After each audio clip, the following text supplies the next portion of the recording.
Welcome to Backstage with Richard Ridge. We are once again here at the legendary Sardi's, and my guest is Broadway's newest Aaron Burr in Lin-Manuel Miranda's Pulitzer Prize-winning musical masterpiece, Hamilton. Please welcome Daniel Breaker.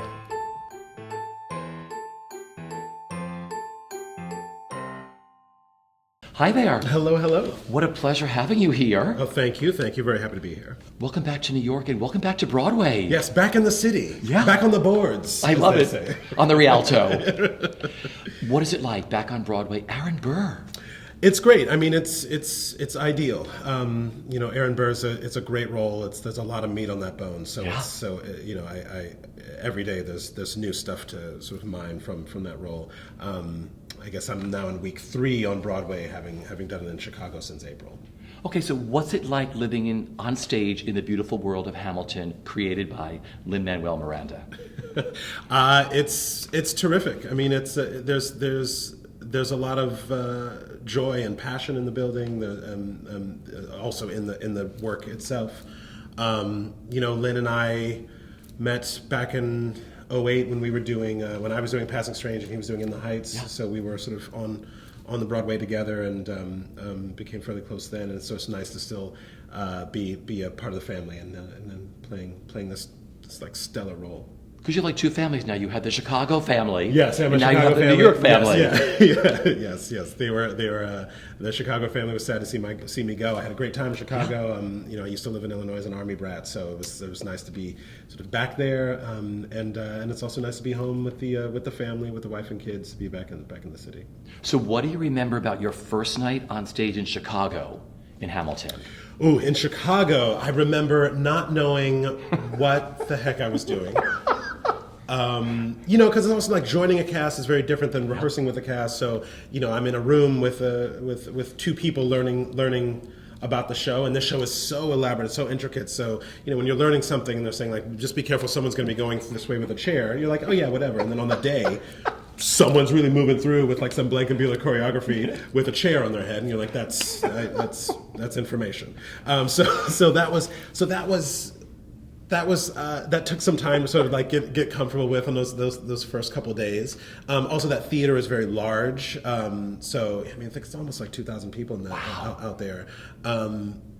So it's a thrill. It's exciting. It's overwhelming sometimes, and there's some moments where I just there's a lot of language also that Burr's got to say. So you're like, what?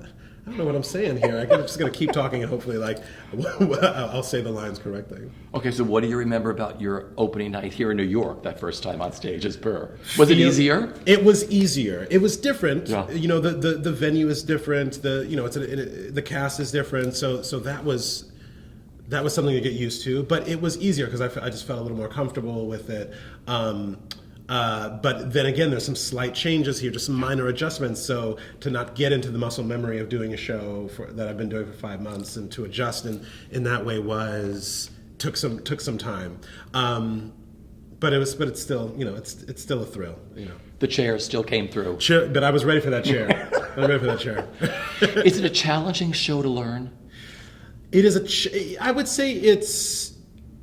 I wouldn't necessarily say challenging on the Burr in terms of Burr. I mean, I look at some of those dancers and I think, I don't know how the heck you do this. And then some of the covers and swings that have to learn all those parts. It's like it's unreal. So kudos to that not just the cast that's in the show, but also the cast that's in the wings to just help us sustain the show is extraordinary. For Burr, I think when I first got the part and was working on it, I thought that I was going to come across certain problems, sort of like stumbling blocks. Yeah. And they're very different than what they actually were. I think what I'm realizing with Burr is that he sort of taps into my love of Shakespeare and where my training came from. So that was very easy. It's like, he's not doing hard singing. He's speaking for the majority of the show. So that, what I thought was going to be a challenge was not necessarily a challenge. Okay, I recently sat with most of your New York co-stars of Hamilton, and we talked about how ruthless this company is about mistakes and going up on lyrics, especially here in New York. Have you ever gone up on lyrics yet in Hamilton? Okay, I have gone up I wouldn't say I've gone up, but I've definitely like flubbed some things. And what you can't do in Hamilton is backtrack because you're on the train. You're on the train. So every time I would try to say something and then try to go back, and then I'm dead in the water, right? What I've learned from some of the greats in the show is that if you go up on a line, just imagine that you're hitting a mute button. Yeah. So just like you'll come back on that next verse. Instead of me going like trying to remember the lines. So. Because they've all done it. Yeah, it happens. Everyone's done it. Everybody goes into the little white room. That's what I was going to ask you. It happens. I think it happened actually on Sunday with me. Oh yes, it happened in We Know, where I had a line about Mr. James Reynolds, and I was trying not to say. I said, who Mr. James Reynolds way back in 1791, and I was thinking, don't say 1971. And then I was like, why am I thinking about 1971? And then I started thinking about that. Everyone's looking at me because it's quiet, and I should be saying something. And then James is like, maybe like, you gotta do your thing. And then as a result of him messing around with me, he messed up his line too. So there you go, karma. Because he told me, he was like, it's never going to happen. It's never going to happen. It's like, and it happened. Yes, and it happens. It just, it happens. It happens. But it's an honor, I hear, at Hamilton. Is it? Yes, it's an honor. I guess it's an honor. I'm going to look at it that way. I'm going to flub lines more often now. It's an honor. I'm honored. Going to the White Room. Yes. You have the most loyal fans at this show. Yes. Favorite fan moments so far, maybe in Chicago and in New York. Oh yeah. So there were some great some terrific people in Chicago. Of course, I don't remember some of these fans' names, but one of them has been making a few of these little dolls for everyone. And I finally got my little doll. And then I met a puppet master from Sesame Street who made it's like pipe cleaners, like a Burr doll of pipe cleaners that is extraordinary. Like it's very detailed. So that was really lovely. Then someone came in with a lovely letter and talking about my Burr and what she and the acting. And then she also sent extraordinary chocolates from Japan. So that was really terrific. But also, you know what's amazing about doing this show with audiences. This show has such a cult following, and is high quality art. Right. Oh, yes.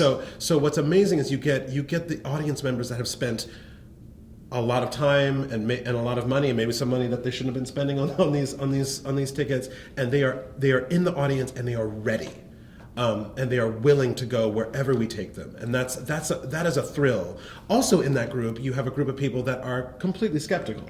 And I'm like, well, prove it. I don't buy it that this is going to be an extraordinary thing. And then by the end of the show, they too are just passionate about the piece, and that's a thrill to be a part of a show that is that sort of full of energy and full of support by the time we get to that curtain call. There was nothing better. I was at your show the other day, and just to watch the audience just stepping into the Richard Rodgers Theater and the excitement of that audience getting ready. There was a whole family. All the kids were dressed as all their favorite characters the other day. Yes. There was a Burr. There was an Alexander. Yeah. There were the sisters. I was like, wow, elaborate stuff. Yeah. And they know everything about history, and they know everything because of this show. Yes, exactly. And you can, and being able to enter first, and sometimes in a bit of silence, you could hear. You hear so many different responses, and then just like you can. At one point, there's a gasp. So you go, oh, like it's happening, and then at one point, this guy was. I walk out, and this guy was like, "It's happening." It's happening. I love that. Let's go back to the beginning. Growing up, you were a military kid. Yes, yeah, Army brat. Yeah. Yeah. So where did your love for performing begin? I mean, I think it may have been as a result of moving around so much. I mean, I was born in Manhattan, Kansas, the Little Apple. I love that. Jane Houdyshell was born there, and John Cameron Mitchell. So I guess something is going well in that region. But most of my years my parents are from Florida, but most of my years are Germany and Illinois. And moving around, I found that had its sort of setbacks in sort of like meeting new people and trying to make new friends, and that was very difficult. And I think I got into theater as a way of hiding. It was more of a mask for me. I can pretend that I'm someone else, and I don't have to really share my emotional life or my vulnerability with somebody. And so that slowly started to appear, like theater started to become something that I was into in high school.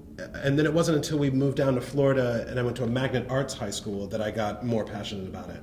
And one of my teachers in 12th grade, one of my teachers said, you should audition for Juilliard. And I said, what is that? And she said, it's like fame. And I'm like, oh, okay, great. So I'll dance. It's like fame. Yeah, that's great. I'll do that.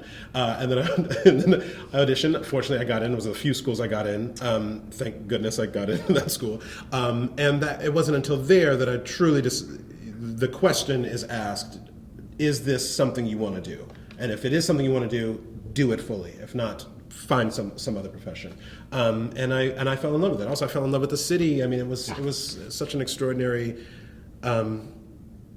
learning experience to be at a school in New York, to see everything. I mean, that really meant a lot to me. And then we took off. Yeah. No, because you were trained in the classics there. Yes. Yes. So did you ever think that you were then going to be labeled the musicals guy? I had no intention, no thought that I would be doing musicals. I mean, when I got out of school, I was ready to dive into Shakespeare. Let's give me the good text. And actually, I was down at the Shakespeare Theater in D.C. for 5 years off and on as a result of that, because that was the place that was allowing me to do some great text. So it wasn't until Passing Strange that I fell into the musical theater world. I really had no intention of stepping into it, and Passing Strange kind of fell into my lap in a way with at the Sundance Theater Lab back in 2005. Yeah. And then it kind of took off there. When did you know you could sing? Well, I mean, I did sing well. Sing because everybody sings in the shower. I can sing. Everybody can sustain a note.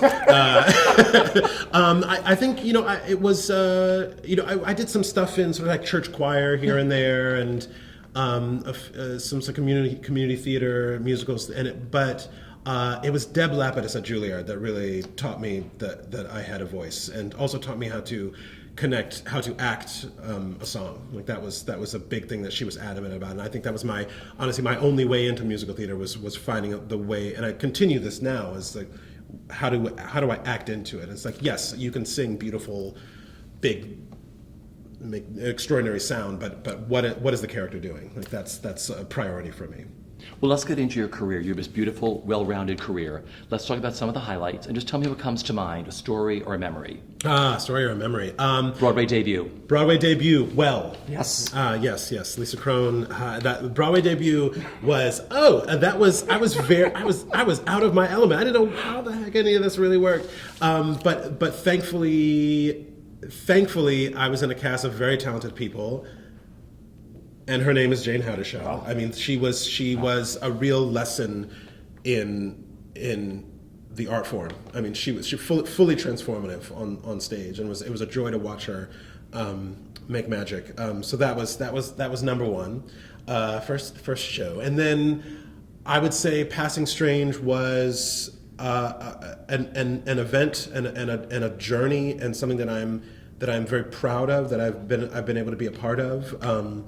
That was a hard climb. There were a lot of similarities in this youth character that I was playing, and sort of my life, is that this kid was good, like living in Germany at the same time. Like there was a lot of we had a lot in common. Yeah. But at the same time, I was very much afraid of entering New York as an artist at that point. It was a challenging time for me, to say the least. I think the noise that was being made with that show and the success of that show downtown, and the desire to move it uptown, was somewhat overwhelming for me, because it was, in a way, I could feel that I was about to make a splash in New York, and I wasn't prepared for that. And I think that was more like insecurity, and I went into sort of like a bout of depression through that show, and I got Really? I mean I got through it. Yeah. And I, as a result of my time through that show, all the way up to Spike Lee making the film and sort of wrapping up, I realized how I need to sustain my life through New York, and that's with a community of people that will do anything for you, that will support you, and that will help you, and having like a large community of sort of friends and artists that can help you, but really having a small group of like people that will help you at any given moment. That the combination was very important for me. And then right after that, my son was born. Yeah. Rory was born a month after we closed, and then Shrek 6 weeks later. Okay, so you got the call for Donkey. Yeah. What was going on with your son? Were you holding your son? What was happening during that? Well, Tell me what happened. so my wife, Kate Wariski, was going into One of the rehearsal. best directors, just so everybody knows. Mhm. Yes. She was going into rehearsal for Ruined after 5 years of research, being in Uganda in the Congo with Lynn Nottage and doing research. They was finally coming together at MTC. So the whole plan was when Passing Strange ended, that I was going to just be a dad. Yeah. And then that didn't happen. And so Kate started 6 weeks after Rory was born, and I started, I guess, a few weeks after that, going into rehearsal, joining the company because they had already been in Seattle. So that was also a bit of a panic of joining that group because they are already set up, and you have some heavy hitters in that group. You were like the last person to join, right? Yeah. So I joined. It was me, Cameron Adams, and Marty Lawson. We joined in the same. We were the three that joined. It was a 3 week rehearsal for me on that show. But you had a lot of love and support from that group. I mean, you had Sutton was like she's the sweetest and the kindest, and Brian Darcy James. I mean, I think I learned how to be a leader by working with him. He's the best. Yeah. I mean, he really is he leads by example, and it's like as exhausted as we were on that show, it required so much energy. My costume was 35 pounds, made of suede for some reason, and we're exhausted. I got the ears going. I mean, we're trying to like keep this show that has got a lot of elements in it, keep it buoyant, and every moment I wanted to complain about something, I look at the man who spent 2 hours putting on green makeup and thinking, I can't really complain. I'm not allowed to mope about things. Book of Mormon. Good old BOM. Another juggernaut. Yes. Yeah. 3 years on Book of Mormon. 3 years? Yeah, I did that for 3 years. Yeah, 3 years. Yeah. Favorite memory? Ooh, favorite memory. Oh my gosh, that cast was a thrill. I mean, I feel like the backstage antics were a lot of fun. I mean, that's the audiences are very different on Book of Mormon than other shows that I've been in, because they're more like they're like they are passionate. But we had a lot of fun. I mean, I used to throw some events for the cast over there. We have like a wine and cheese party every once a month. We'd have a lot of games, like just a lot of fun. It definitely feels like a family back there. So those were good times. Yeah. Those are good times. Are there game days or fun days at Hamilton? Is there a go-to dressing room? I'm setting up some things. I've done a bit of a makeover in the dressing room. There might be an espresso machine, and there might be some decanters with caramel-colored liquor in there.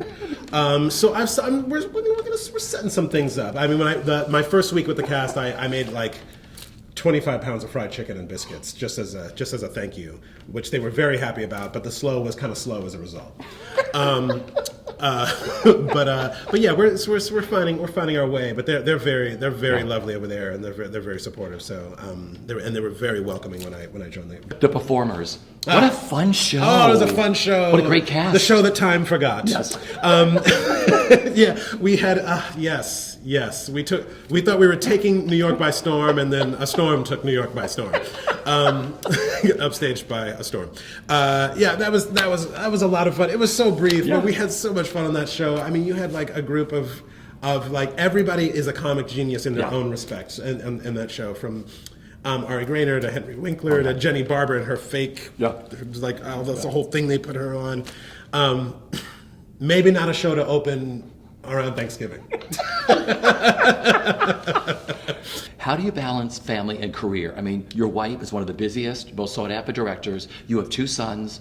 You just in Chicago. Now you're back in New York. She works everywhere. Yeah. So that is a constant sort of struggle. I mean, to always. We are strong believers that our children should see us working, and that our work is important for us, but also for them to see that is what we believe in. Like, we believe in art, and we want to create as much of it as possible. So to make that statement, it does require a lot of work. We are currently exhausted right now. I mean, like, school has started up. Yeah. We're up at 6:30 in the morning. I'm home at 1 a.m. It's like it is a major undertaking. But we have a fleet of sitters and friends that really help out. So yes, when Kate was when Sweat opened and then it closed. She and Len were finishing up an art installation in Reading, Pennsylvania, where they did research for the show. So that was also going on when I was in Chicago. Kate also had something in Greece that took her to Greece. So it was a lot of sort of passing off of the children, but they love it. I mean, they seem to be having a good time. We'll see if in the long run that was the best thing to do, but only time and therapy will tell. I love that. What is the last thing you do each night before you step on stage in Hamilton? Ooh, last thing I do. So in this one, let's see, what's the last thing I do? So it's at places. We sort of mingle, say hey, check in with everybody, see how everybody's doing. I've already made cups of coffee for people because I have a little coffee shop in the best coffee in Midtown. So I make my coffee, and then I'm in costume, and Ewan Morton is speaking over the intercom. I jump up and down once. I bend down to make sure my knees are good, and then I wave at Tonari across the way. She's on the other side of the stage. I wave at her. I have a good show, and then I go out. And then I see the cue light goes down. And the show starts. And the roller coaster begins. And then it's just like you're on the train. Just stay on the train. If you could sum up the best part of the experience of being a part of Hamilton, what's it for you? It's my son. It's my older son, Rory. August has not seen the show yet, but what it means for my son, who is mixed race and looking for anything that he can look up to, especially in the environment that we're in right now, politically, it brings me immense joy to know that he can see the show, he can learn something about it, he can see a wide range of shades of color on that stage, he can see his dad playing a part that Rory really enjoys, even before I got the role. It means the world to me that he can be in the audience. And there are certain shows that he can't see. Like, he hasn't been able to see Passing Strange yet. Yeah. One day he will. He couldn't really see Book of Mormon for the subject matter, but there's something about seeing my little buddy out there in the audience means the world to me. That's beautiful. Yeah. My final question is, what is the best bit of advice that you've been given, either personally or professionally, that you live by? Well, one thing that I was told that is to have a wide-ranging artistic experience. We are, at a lot of conservatories and other schools, we are told to do one thing, stay on this one track. But that's not always correct. I am just now being confident about my love of classical music or my love of food and getting inspiration for what I do right now from other forms of art, which is why I go to the Manor, why I go take and dance as much as possible. A wide-ranging artist can make your current profession even deeper. That was one thing, and also have fun. And it's hard. It's hard to do that sometimes, especially when you're in the routine, or when you feel like your career's not going the places that you want it to go, or you're watching other people get jobs that you feel like you should have, or it's very easy to sort of fall into a world of a negative space. but to try to find some buoyancy, and that is key to survival, and that's community. That's building your community that is here on Broadway, but also your community that's at home, or your family, or whatever your family is. I think that's very important. That's great advice. You know, it's been great for me because I followed your career from the very first day you got to New York and just watched what's happened to your career. It is always wonderful to catch up with you. Welcome back to Broadway, my friend. Thank A real you pleasure. so much.